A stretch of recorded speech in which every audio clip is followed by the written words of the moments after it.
Hi friends, ಕಾನೂನು ಕಲಿಕೆ YouTube ಚಾನೆಲ್ಗೆ ಸ್ವಾಗತ. ಇಂದಿನ ವಿಡಿಯೋದಲ್ಲಿ ನಾವು ಪೋಡಿ ಎಂದರೇನು ಹಾಗೂ ಅದರ ಪ್ರಕಾರಗಳ ಬಗ್ಗೆ ತಿಳಿದುಕೊಳ್ಳೋಣ. ಇದಕ್ಕೂ ಮೊದಲು ನಮ್ಮ ಚಾನೆಲನ್ನು ಸಬ್ಸ್ಕ್ರೈಬ್ ಮಾಡಿ ಹಾಗೂ ಬೆಲ್ ಐಕಾನ್ ಅನ್ನು ಒತ್ತಿರಿ. ಇಲ್ಲಿ ಪೋಡಿ ಎಂದರೇನು?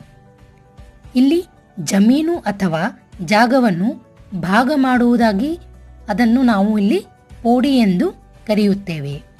ಅಂದರೆ ಯಾವುದೇ ಒಂದೇ ಸರ್ವೆ ನಂಬರ್ನಲ್ಲಿ ಹಲವಾರು ಜನ ಮಾಲೀಕರಿದ್ದರೆ ಮತ್ತು RTC ಅಂದರೆ ಉತಾರೆ ಅಥವಾ ಪಹಣಿಯಲ್ಲಿ ಒಂದಕ್ಕಿಂತ ಹೆಚ್ಚು ಜನರ ಹೆಸರು ಇದ್ದು ಅದನ್ನು ಇಲ್ಲಿ ಭಾಗ ಮಾಡುವುದನ್ನು ನಾವು ಪೋಡಿ ಎಂದು ಕರೆಯುತ್ತೇವೆ.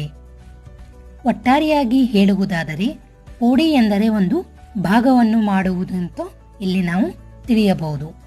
ಈ ಪೋಡಿಯಲ್ಲಿ ಪ್ರಕಾರಗಳನ್ನು ನೋಡುವುದಾದರೆ ಮೊದಲನೆಯದಾಗಿ ತತ್ಕಾಲ ಪೋಡಿ, ಎರಡನೆಯದಾಗಿ ದರ್ಖಾಸ್ ಪೋಡಿ, ಮೂರನೆಯದಾಗಿ ಅಲಿನೇಷನ್ ಪೋಡಿ ಹಾಗೂ ಕೊನೆಯದಾಗಿ ಮ್ಯೂಟೇಷನ್ ಪೋಡಿ.